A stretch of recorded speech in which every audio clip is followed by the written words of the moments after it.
दोस्तों, अब जो मैं कहानी पढ़ने जा रहा हूँ उस कहानी का नाम है चाचा चौधरी और राका का चैलेंज। एक इम्पोर्टेंट कार शहर की सड़कों पर दौड़ रही है। 10 सालों में सब कुछ कितना बदल गया है। भाई साहब, कंपू रोड कहाँ है? आगे जाकर बाएं को मुड़ जाइए। पता नहीं रुक्कन बाबा जिंदा भी है या नहीं। हाँ, यह वही जगह है जहाँ कई साल पहले मैं पनाह लेने आया करता था।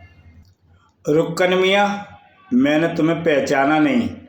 बाबा, मैं जबीरा, राका का छोटा भाई। हाँ, याद आया। मेरा भाई कहाँ है? मैं उससे मिलने आया हूँ। जब हम दो भाइयों ने विष्णु सेठ के पूरे परिवार को कत्ल किया तो पुलिस भीड़ के छत्ते की तरह हमारे पीछे लग गई। मैं भागकर विदेश चला गया, लेकिन मेरा बड़ा भाई यहीं छूट गया। लो जबीरा, चावल खाओ। तुम्हारा भाई राका कुछ दिन तक बचता रहा, लेकिन एक दिन पुलिस ने उसे घेर लिया। वह एक दिन वेद चक्रमाचार्य के घर घुस गया। जब बचाव का कोई रास्ता न दिखा तो तुम्हारे भाई ने जहर पीकर खुदकुशी करनी चाहिए। इसे न पीना। दरअसल वह जहर नहीं, एक अद्भुत दवाई थी जिससे पीने वाले को विशालकाय ही नहीं वरना उसे अमर भी बना दिया। हो जब तुम्हारे भाई ने मारकाट और आगजनी मचाई तो चाचा चौधरी ने उसे पकड़ने का बीड़ा उठाया। यह आतंक खत्म होना चाहिए। साबू, मैं कुल्हाड़ी से तुम्हारा काटने जा रहा हूँ। लेकिन साबू की अथाह शक्ति के आगे राका की एक न चली और मेरा बाजू। उसके बाद चाचा चौधरी और साबू ने तुम्हारे भाई को कहाँ कैद किया कोई नहीं जानता। जिन्होंने मेरे भाई को इतनी तकलीफ पहुंचाई, मैं उन्हें ख़त्म कर दूंगा। यह जर्मन कार अगर उड़ सकती तो मैं अपने भाई के दुश्मनों तक जल्दी पहुंच जाता। चाचा चौधरी, तुमसे बड़ा बेवकूफ़ मैंने नहीं देखा। बारिश हो रही है और तुमने बंद छतरी पकड़ी हुई है। यह छतरी मुझे दे दो ताकि इसका इस्तेमाल हो। लो मिस्टर किट्टू काटा। हाँ, तुम भागकर मकान में घुसो जबकि मैं मौज से घूमता हूँ। चाचा जी, आपने किट्टू काटा को छतरी देकर अक्लमंदी नहीं की। साबू, थोड़ी देर बाद तुम्हें इसका जवाब मिल जाएगा। ओह, छतरी का रंग कच्चा था, पानी में उतर गया। चौधरी, देखो तुम्हारी छतरी ने मेरा क्या हाल बना दिया। हाँ, मैं जानता था कि यह घटिया क्वालिटी की है। मैं जॉगिंग करने जाता हूँ। मैं यह छतरी दुकानदार को लौटा कर आता हूँ। खुली हवा में दौड़ना एक अच्छा व्यायाम है। साबू, रुको। रेल पेलू इंजन ड्राइवर, क्या बात है? वह रेलवे इंजन पटरी से उतर गया है। कंधे पर बैठा कर मुझे पास के टेलीफोन पर ले जाओ ताकि मैं सूचना देकर क्रेन मंगवा सकूं। क्रेन की ज़रूरत नहीं, इंजन को पटरी पर मैं रख दूंगा। साबू अपनी सारी मांसपेशियों की ताकत इकट्ठी करता है और हुआ। अद्भुत! सचमुच साबू विश्व का सबसे ताकतवर इंसान है। धन्यवाद। अब ठीक वक्त पर मैं रेलवे स्टेशन पहुंच सकूंगा। अब मुझे घर लौटना चाहिए। चाची ने मेरे लिए दही का मट्ठा तैयार कर रखा होगा। वह लंबा आदमी साबू लगता है जिसने मेरे भाई राका को तकलीफें दी। यह बम इंडिया गेट को कंकड़ों का ढेर बना सकता है। और उसने वह बम साबू की ओर उछाल दिया। साबू बाल बाल बचा। लंबू, उस पावरफुल बम से मैं तुम्हें मार सकता था, लेकिन मैंने ऐसा नहीं किया क्योंकि अगर तुम मर जाते तो कौन बताता कि मेरा भाई राका कहाँ बंद पड़ा है। देखो, जहाँ बम गिरा था वहाँ गहरा गड्ढा हो गया है। अगर तुम जिंदा रहना चाहते हो तो बताओ राका कहाँ है। चूहे, तूने अपने भाई से मिलना चाहते हो तो मैं तुम्हें भी वहाँ बंद कर देता हूँ जहाँ वह है। रुको, मेरे पास एक और बम है। यह तुम्हारी धज्जियाँ उड़ा देगा। राका ने सैकड़ों निर्दोष लोगों की हत्याएं की। उसके बंद रहने से समाज में शांति रहेगी। राका को बाहर निकालो, मैं तुम्हें लाखों डॉलर दूंगा। चूहे, मुझे रिश्वत देता है। मैं तुझे सबक सिखाने आ रहा हूँ। अगर तुम एक कदम भी आगे बढ़े तो मैं तुम्हें बम से उड़ा दूंगा। धन्यवाद चाचा जी। इससे लगता है कि राका को छुड़ाने का प्रयत्न हो रहे हैं। अगर वह आज़ाद हो गया तो संसार का अमन चैन खतरे में पड़ जाएगा। वह डाकू कहाँ बंद है, इसको सिर्फ 3 लोग जानते हैं, साबू, तुम और मैं और गुरु सांबोध। तभी रॉकेट भौंकने लगता है। हाँ रॉकेट, मुझे पता चल गया है कि तुम्हारे मालिक घर आ रहे हैं। जेंटलमैन बोर्ड की मीटिंग इसलिए बुलाई है कि कंपनी ने नई योजना बनाई है। शहर के उत्तर पश्चिम में एक घना जंगल है। हमारी टाउन कंपनी ने उसे सस्ते दामों में खरीद लिया है। शहर में आवास की तंगी है। उस जंगल की जगह एक नया नगर बसाया जाएगा। प्लॉटों की बिक्री से करोड़ों रुपयों का मुनाफा होगा। लेकिन चेयरमैन साहब क्या संस्कार ऐसा करने देगी? वह जंगल ग्रीन बेल्ट की जगह घोषित हो चुका है। उस टाउनशिप को पास कराना हमारा काम है। क्या हम मिनिस्टरों को चुनाव में लाखों रुपए चंदा नहीं देते? जोगा, वह जंगल कितने दिनों में साफ हो जाएगा? 1 हफ्ते में साहब। वह कैसी मशीन है? उसे बुलडोजर कहते हैं। वह पेड़ों को गिराने के काम में लाया जाता है। जितना मैंने सोचा था यह जंगल उससे कहीं ज़्यादा घना है। गुरु सांबोध कुटिया से निकलता है। कौन जंगल की शांति को भंग करने आ गया? रुको, तुम निर्ममता से पेड़ों को नहीं गिरा सकते। बुड्ढे, पीछे हट जा। तभी एक पेड़ गुरु सोमदेव के ऊपर आ गिरता है। उस बड़े पेड़ में कार क्यों लगा है? उसे गिराता हूँ। यह पेड़ बड़ा मजबूत है, हिल नहीं रहा। ज़्यादा हॉर्स पावर इस्तेमाल करनी होगी। जोगा बुलडोजर की सारी हॉर्स पावर लगा देता है। जड़ें उखड़ने लगती हैं। वह गिरा। बाकी पेड़ छोटे हैं, उन्हें गिराने में मुश्किल पेश नहीं आएगी। जहाँ से बड़ा पेड़ उखड़ा वहाँ से गठरी निकली। पहले ज़माने में महाराज अपनी धन दौलत गठरियों में छुपाकर रखते थे। मैं इसे खोलता हूँ। इसके अंदर रखे हीरे जवाहरात मेरे होंगे।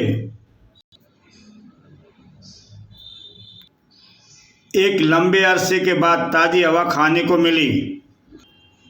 तुम कौन हो? राका। मैं तुम्हें मार डालूंगा, मगर मैंने तुम्हें गठरी से आज़ाद कराया है। क्या तुम्हारा जान बख्शता हूँ? मैं भूलकर भी कभी इस जंगल की तरफ नहीं आऊँगा। मेरा पहला काम होगा कुछ खाने के लिए ढूंढना। बड़ी भूख लगी है। शेरुमल, बेटी की शादी का मामला है, खाना स्वादिष्ट बनना चाहिए। फिक्र न करिए, बाराती उंगलियां चाटते रह जाएंगे। काम बन गया। अच्छे खाने की खुशबू आ रही है। मैं भूखा हूँ, मुझे खाने को दो। तुम्हें शर्म आनी चाहिए, यह लड़की की शादी है। मैं सारा मंडप तहस नहस करता हूँ। ओह, यह क्या! जान बचाओ। बहुत दिनों बाद भरपेट खाने को मिला। Hello police station. यहाँ एक विशाल आदमी ने दंगा फसाद किया और कई लोगों को मार डाला। रोशनलाल, पुलिस फोर्स लेकर मेरे साथ चलो। एक मुजरिम को पकड़ना है, उसने शादी में कईयों को मार डाला। गाड़ी उस नुक्कड़ पर रोक देना। अपने आप को हमारे हवाले कर दो। मैं खाने में विघ्न बर्दाश्त नहीं करता। मच्छरों, तुम्हारी भलाई इसी में है कि चुपचाप यहाँ से चले जाओ। मुझे बकवास सुनने की आदत नहीं। उठकर मेरे साथ चलो। तुम्हें चुप कराने का यही तरीका था। उस पर गोलियों का असर नहीं हो रहा। तुम्हारे पटाखे खत्म हो गए। मरने के लिए तैयार हो जाओ। कीड़े मकोड़े परेशानी पैदा करते हैं, इसलिए उनका मरना ही बेहतर है। अरे यह क्या करते हो? यह जीप सरकारी गाड़ी है। अब इस खिलौने को टूटना चाहिए। राका पुलिस की गाड़ी को उठाकर दूर फेंक देता है। जाओ, आगे जाकर देखता हूँ शहर के दूसरे इलाके के लोग कैसे हैं। यह सड़कें जानी पहचानी हैं। मेरी गैर हाजिरी में फैशन बदल गया है। यह अपना पुराना साथी राका लगता है। राका मेरे दोस्त, रुको। जागा, जेब कतरा। हाँ, मैं क्या ज़माना था जब इकट्ठे बैठकर ताश खेला करते थे। अब सिर्फ तुम्हारा जिस्म बड़ा हो गया है। मुझे एक काम मिला है। एक फिल्म एक्टर का अपहरण करना है। 1 लाख रुपए मिलेंगे। जागा, मैं मामूली काम नहीं करता। यह मेरे तौहीन है। याद है एक बार मैंने तुम्हें जेल में लोहे की रेती स्मगल की थी, जिसकी मदद से तुमने जेल की सलाखें काटी और भाग निकले थे। अच्छा बाबा, तुम्हारा काम हो जाएगा। हाँ, ऐसा बोलो ना। अब मुझे नींद आ रही है, तुम जाओ, कल हम बात करेंगे। रात होती है। चौकीदार या खाने की तलाश में निकले भूखे कुत्तों को छोड़कर सब सो जाते हैं। जागते रहो। दूसरे दिन एक कीमती कार शहर की ऊबड़ खाबड़ गली में घूमती दिखाई देती है। ड्राइवर, आगे नुक्कड़ पर कार रोकना। राका, फिल्म प्रोड्यूसर ब्रो आ गया है। सेठ, तुम्हारा काम राका करेगा। यह काम चुपचाप होना चाहिए। क्या तुम्हारा साथी विश्वसनीय आदमी है? 100%। सूरज कल निकलेगा या नहीं, पर राका जो काम हाथ में लेता है वह निश्चित होता है। फिल्म के एक्टर का अपहरण क्यों करना चाहते हो? तुम डाकू हो ना? तुम कभी बिजनेस में पैसा नहीं लगाया। मेरी फिल्म में करोड़ों रुपए लगा है, इसलिए बॉक्स ऑफिस पर उसका कामयाब होना जरूरी है। नहीं तो मैं कटोरा लेकर मंदिर के बाहर भीख मांगने लगूंगा। अगर हीरो का अगवा हो जाता है तो देश में चारों तरफ सनसनी फैलेगी। लोग अपने चहेते सितारे को देखने के लिए सिनेमाघरों में टूट पड़ेंगे। फिल्म हिट होगी और करोड़ों का मुनाफा होगा। ब्रो, सच में तुम कुशल बिजनेसमैन हो। खुद करोड़ों को डकातना चाहते हो और हमें सिर्फ 1 लाख देकर दफा करना चाहते हो। अरे अरे, कुल्हाड़ी को हटाओ। ठीक है, फिल्म जो मुनाफा होगा उसका 10% मैं तुम्हें दूंगा। फिल्म स्टार जान खां यह इस वक्त टेनिस कोर्ट में मिलेगा। आओ चलें राका, कहीं ऐसा ना हो कि जान खां वहाँ से खिसक जाए। टेनिस कोर्ट पर। जान खां, तुम अच्छा खेल लेते हो, क्यों नहीं अगले साल तुम विंबलडन में किस्मत आजमाओ। वह लंबे बालों वाला युवक देख रहे हो, वही है हमारी किस्मत का सितारा। मैं अंदर जाता हूँ। जान खां के बॉडीगार्ड्स, रुको, तुम अंदर नहीं जा सकते। धड़ाक। चूहों, एक तरफ हट जाओ। तुम टेनिस कोर्ट के अंदर कैसे आए? क्या किसी ने तुम्हें रोका नहीं? तुम्हारे चूहे बाहर मिट्टी चाट रहे हैं। तुम्हें इसका अंजाम भुगतना होगा। यह फिल्म नहीं, असली चीज़ है। चलो थैले में। कोई आओ, वह जान खां को थैले में डालकर लिए जा रहा है। अगली सुबह। लिखा है कि एक लंबे चौड़े आदमी ने एक्टर जान खां को थैले में बंद किया और ले गया। पुलिस को अभी तक कोई सुराग नहीं मिला। क्या अनुसुईया, तुमने कप प्लेट तोड़ दी। मैं जान खां की प्रशंसक हूँ। आज ही उसकी फिल्म देखूंगी। मैं जान खां की फिल्में देखने जा रहा हूँ। मैं भी। क्या गजब की एक्टिंग करता है। टिकट ब्लैक होने लगे फिल्म के। 8 का 50 में, 8 का 50 में। चाचा जी, भूख लगी है, मैं पड़ोस में जा रही हूँ, लौटकर खाने को दूंगी। चाचा जी, अंदर से स्वादिष्ट हलवे की खुशबू आ रही है। साबू, कुछ देर मन पर काबू रखो। मेरी पत्नी आएगी तब वह तुम्हें खाने को देगी।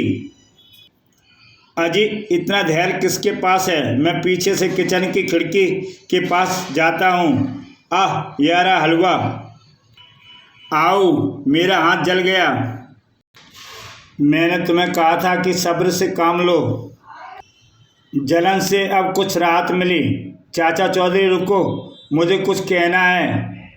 फिल्म प्रोड्यूसर जराफ सराफ, उधर राका अपनी फिल्म तूफान सारे भारत में हिट हुई है। यार मुनाफे में से तुम्हारा हिस्सा। राका जान खां तब तक कैद में रहना चाहिए जब तक कि मेरी फिल्म सिल्वर जुबली नहीं मान लेती। वो सेठ बेफिक्र रहो, वह एक्टर उस थैले में तब तक बंद रहेगा जब तक कि तुम्हारी फिल्म डायमंड जुबली नहीं मना लेती। तब फिर मैं तुम्हारे लिए जल्दी और पैसे लेकर आऊँगा। उधर चाचा चौधरी मेरी फिल्म नाचो गाओ 75% बन चुकी है। किसी ने उसके हीरो जान खां का अपहरण कर लिया है। मैं कर्ज में डूब जाऊंगा। जिस व्यक्ति ने एक्टर का अगवा किया है उसका हुलिया बयान करो जराब सराफ। घटना स्थल पर मौजूद लोगों का कहना है कि वह विशालकाय, हष्टपुष्ट और दाढ़ी मूंछों वाला था। और सबसे विचित्र बात यह है कि पुलिस की गोलियों का उसके शरीर पर कोई असर नहीं हो रहा था। यह सारी बातें राका से मेल खाती हैं। साबू, अच्छा हुआ तुम वापस आ गए। मेरे साथ चलो।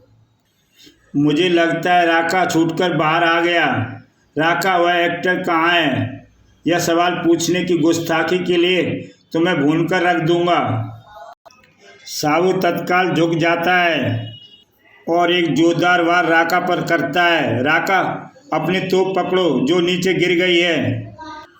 परंतु इससे पहले कि उसका हाथ तोप तक जाता, साबू का लोहे जैसा मजबूत पैर राका पर पड़ता है। आह! रुक जाओ, मैं तुम्हारा सारा जिस्म गोलियों से छलनी कर दूंगा। राका को छोड़ दो। चल मेरी पगड़ी, दिखा कमाल। ओह, सारी गोलियां खत्म। जाओ, उस पगड़ी पर गुस्सा निकालने से क्या फ़ायदा। जागा, आओ हम इन्हें फिर देख लेंगे। यह थैला असाधारण लग रहा है, इसे खोलना चाहिए। और चाचा चौधरी ने वह थैला खोल दिया। फिल्म एक्टर जान खां थैले के अंदर दम घुटने से वह मर गया। फिल्म तूफान अपार भीड़ ले रही है। मैं वह दिन देखने के लिए उत्सुक हूँ जब यह बॉक्स ऑफिस पर हिट का रिकॉर्ड स्थापित करेगी।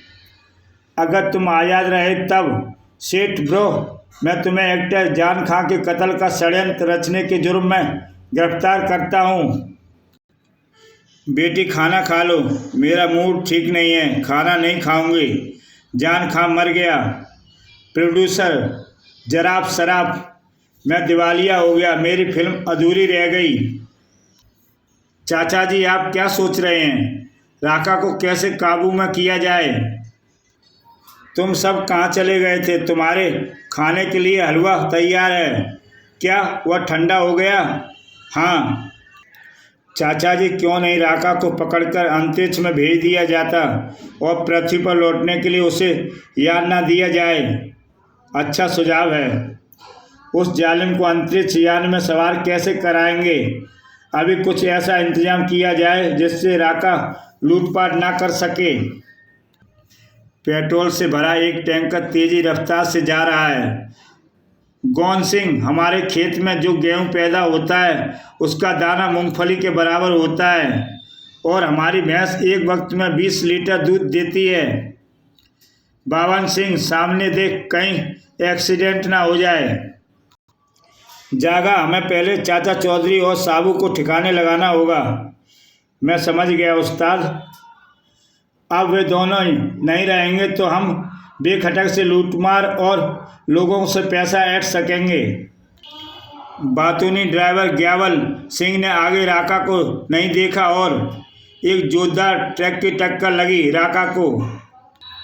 कोई पुलिसमैन आसपास नहीं है, गाड़ी दौड़ाओ और रफू चक्कर हो जाओ। राका, तुम ठीक ठाक तो हो? मैं उस लापरवाह ड्राइवर को सजा देने जा रहा हूँ। राका आग को फेंकता है। आग? मैंने ऐसा दृश्य पहले कभी नहीं देखा। वह पेट्रोल का टैंकर फट गया। भीड़ क्यों इकट्ठी हुई है? मेरे गुस्से का स्वाद चखो। धड़ाक! राका पूरी ताकत लगाता है और एक बड़े पेड़ को उखाड़ता है। मैं इस रास्ते से गुजरने वाली हर गाड़ी को तोड़ दूंगा। मुझे अगले स्टॉप पर उतरना है। वह बस एक्सप्रेस है, आगे स्टॉप पर नहीं रुकेगी, जाओ। राका बड़े पेड़ को सड़क का तरफ फेंकता है। पेड़ बस के ऊपर जा गिरता है। Hello police flight squad. एक बड़ा आदमी बौखलाहट में गुजरने वाली हर गाड़ी को तहस नहस कर रहा है। आपकी शिकायत सुन ली है, हमें फ्लाइंग स्क्वाड को भेजते हैं। पुलिस कंट्रोल रूम से पुलिस दल चल देता है। सूचना देने वाले ने उस रास्ते का जिक्र किया था, उधर चलो। ट्रक वहाँ रोको, अपराधी सामने खड़ा है। एक एक करके सारे सैनिक उतरते हैं। अपराधी, तुम चारों तरफ से घिर गए हो, अपने आप को हमारे हवाले कर दो। अगर तुमने भागने की कोशिश की तो जान से हाथ धो बैठोगे। देखते हैं कौन भागता है। राका एक भारी पत्थर उठाता है, यह काम आएगा, तुम सब मरने जा रहे हो। फायर, धाएं धाएं धाएं। इस पर गोलियां असर नहीं कर रही। डाकू पूरे जोर से पत्थर को कमांडो सिपाहियों पर दे मारता है। सिपाही कुचले जाते हैं। मिनिस्टर सलाहकारों की मीटिंग बुलाता है। राका नामक डाकू ने दिन में सैकड़ों निर्दोष व्यक्तियों की हत्या की और करोड़ों की संपत्ति का नुकसान किया है। इसलिए हमने सोचा है कि मिलिट्री टैंकों और बम्बों की मदद से डाकू को ख़त्म कर दिया जाए। लेकिन सर, जब आबादी वाले इलाके में बम गिरेंगे तो जनता को भी नुकसान पहुंचेगा। सूचना मिली है कि राका एक नाचने गाने वाली औरत मुन्नी बाई का बड़ा दीवाना है। वह खूबसूरत महिला हमारी मदद कर सकती है। ठीक है। एक आदमी राका के पास पहुंचता है। उस्ताद, मुन्नी बाई शहर के बाहर मैदान में तुम्हारा इंतजार कर रही है। अच्छा, मैं वहाँ अभी जाता हूँ। मुन्नी बाई, तुम नहीं जानती कि मैं तुम्हें कितना प्यार करता हूँ और तुमसे शादी करना चाहता हूँ। तुम इतने दिनों बाद मुझसे मिलने आए, कोई उपहार लेकर नहीं आए। तुम कहो तो दुनिया की सारी दौलत तुम्हारे कदमों में रख दूँ। तुम केवल उन फूलों का गुलदस्ता बनाकर मुझे दे सकते हो। यह कौन सी बड़ी बात है, मैं सारे फूल तोड़ लाता हूँ। जल्दी करो, मुझे यहाँ से ले चलो। गाड़ी तेज चलाओ। धोखा। मुन्नी बाई, मैं तुम्हारी खाल निकाल कर उसका रूमाल बनाऊंगा। राका को चारों तरफ से घेर लिया जाता है। अगर तुम जिंदा बचे तब ना। सर, क्यों ना हम उस बड़े आदमी को जिंदा पकड़ लें। चिड़ियाघर में बच्चों का मनोरंजन करेगा। उसे ख़त्म करने का ऑर्डर से। टैंक का गोला राका की छाती में छेद करता हुआ आर पार निकल जाता है। गोली की बौछार राका के जिस्म को छलनी करती रहती है, पर वह आगे बढ़ता रहता है। मैं टीन के खिलौनों को नष्ट कर दूंगा। राका का बदन रुक जाता है। वह टुकड़े टुकड़े होकर बिखर गया है। हो दूसरे 4 टुकड़े आपस आकर शरीर में जुड़ने लगते हैं। ऐसा क्यों हुआ? क्योंकि राका मर नहीं सकता। उसने वेदराज चक्रमाचार की दवाई पी रखी है। अब तुम्हारे मरने की बारी है। तभी एयरफोर्स के लड़ाकू विमान बम बरसाते हैं। राका एक बार फिर टुकड़े टुकड़े हो जाता है। टुकड़े फिर आपस में आकर मिलते हैं और राका साकार हो जाता है। तुम्हारा सारा गोला बारूद विफल रहेगा।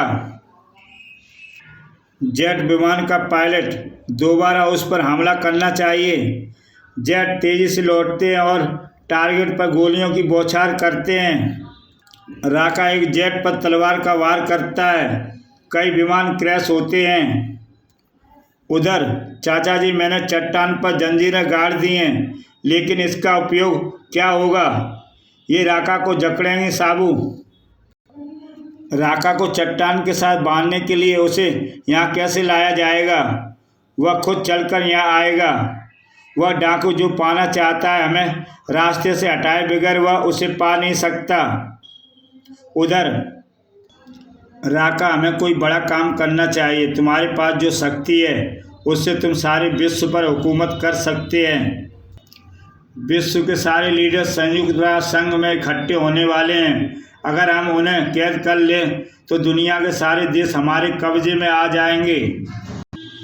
तुम ठीक कहते हो, लेकिन उससे पहले हमें चाचा चौधरी और साबू को मौत के घाट उतारना पड़ेगा ताकि रास्ता साफ हो। राका, चाचा चौधरी ने तुम्हें चट्टान के साथ बांधने का षड्यंत्र रचा है। वे दोनों कहाँ हैं? वे बड़ी चट्टान के पास सो रहे हैं। अच्छा मौका है, इससे पहले कि दुश्मन मुझ पर हमला करे मैं उन्हें नींद में ही कत्ल कर देता हूँ। साबू के टुकड़े टुकड़े हो गए और मैंने बुड्ढे पर सारा रिवाल्वर खाली कर दिया। तभी साबू की आवाज़ से दोनों चौंक पड़ते हैं। तुम जिंदा हो? चाचा चौधरी ने हमें बेवकूफ़ बनाया। कपड़े के नीचे लकड़ी का लट्ठा और इधर सिरहाना। मैं अब भी तुम्हें मार सकता हूँ। राका ने साबू पर वार किया। इसमें सांप की जुबान जैसी तेजी है। लो, इसका स्वाद चखो। साबू उसे धकेल कर चट्टान के पास ले जाता है। अगर ये जंजीरें खोलो। अब तुम कुछ दिन आराम करो। राका की परेशानी दूर हुई चाचा जी। अभी नहीं साबू, वह जंजीरें तोड़कर कभी भी भाग सकता है। हमें प्रोफेसर जाक के पास जाना होगा। वह मेरे मित्र हैं, वेधशाला है। प्रोफेसर जाक, आसमान में क्या छानबीन कर रहे हो? मैंने एक नया यान ग्रह खोजा है। मैंने नए ग्रह को जालूवार नाम दिया है। खैर दोस्त चाचा चौधरी, कैसे आना हुआ? खूंखार डाकू राका को हम ऐसी जगह पहुंचाना चाहते हैं जहां से वह वापस न आ सके। क्यों नहीं उसे नए ग्रह जालूवार भेज देते? वह सुनसान जगह है, इसलिए वहाँ डाकू किसी का क्या नुकसान करेगा। आसपास के बच्चे जब राका को बंधा देखते हैं तो उस पर पत्थर फेंकना शुरू कर देते हैं। बंदी को ज्यों-ज्यों गुस्सा आता है, बच्चों की हंसी बढ़ती जाती है। मांसल शरीर का जोरदार झटका और जंजीरें टूट जाती हैं। राका बच्चों को उठाकर आसमान में उछाल देता है। जब तक मैं 1001 आदमियों को ना मार डालूं, तब तक मैं पानी की एक बूंद नहीं पीऊंगा। राका प्रतिज्ञा करता है। एक पब्लिक मीटिंग में यह सब कुछ छड़ों के मेहमान हैं। भाइयों, चुनाव के वक्त सरकार ने जो वायदे किए थे उन्हें पूरा नहीं किया। अचानक राका जनता पर मशीन गन चला देता है। भागो भागो। जिसका डर था वही हुआ। राका छूट गया। वह उसने सैकड़ों लोगों को आखिरी सांस सुला दिया है। अच्छा हुआ तुम आ गए, मुझे तुमसे कुछ हिसाब चुकाना है। साबू जख्मी हो जाता है। ओह, गोलियां खत्म। जब साबू को गुस्सा आता है तो कहीं ज्वालामुखी फटता है। अब मेरी बारी। साबू एक जोरदार वार राका पर करता है। राका भारी पत्थर उठाता है और साबू पर दे मारता है। यह आया तुम्हारी खोपड़ी तोड़ने। तुम्हारी हड्डियों को रेत बनाने के लिए यह गधा काफ़ी मजबूत है। उससे पहले इसे संभालो। इसका बाजू काबू में आ गया। साबू अपनी पूरी ताकत जुटाता है और भारी भरकम राका को उठा लेता है। मुझे नीचे उतारो, मुझे नीचे उतारो। उसे प्रोफेसर जाक की शोधशाला की तरफ ले चलो, वहाँ रॉकेट तैयार है। मुझे नीचे उतारो साबू, मैं शोधशाला में जाता हूँ। धड़ाम, मुझे यहाँ क्यों लाए? प्रोफेसर जाक, साबू राका को रॉकेट में बंद करके बाहर आ गया है। रॉकेट अंतरिक्ष में छोड़ो। 10, 9, 8, 7, 6, 5। मुझे बाहर निकालो, मुझे बाहर निकालो। अलविदा। रॉकेट छूट गया। राका, गुड बाय। रॉकेट अंतरिक्ष में बहुत दूर चला जाता है। तब उसके अंदर से एक कैप्सूल निकलता है। कैप्सूल सुनसान ग्रह जालूवार पर उतरता है। दरवाज़ा खुलता है। राका बाहर निकलता है। मैं कहाँ आ गया? वह दूर दूर तक चारों तरफ घूमता है। कोई है? जवाब क्यों नहीं देता? लगता है इस ग्रह पर मेरे सिवा कोई जीव जंतु नहीं है। धड़ाक, यह मुझे यहाँ लाया था। क्रोध में बुद्धि मारी जाती है। राका ने बांध को तोड़ दिया। उसके वापस आने की तो उम्मीद थी, वह भी जाती रही। इसी के साथ दोस्तों ये कहानी समाप्त होती है। जय हिंद।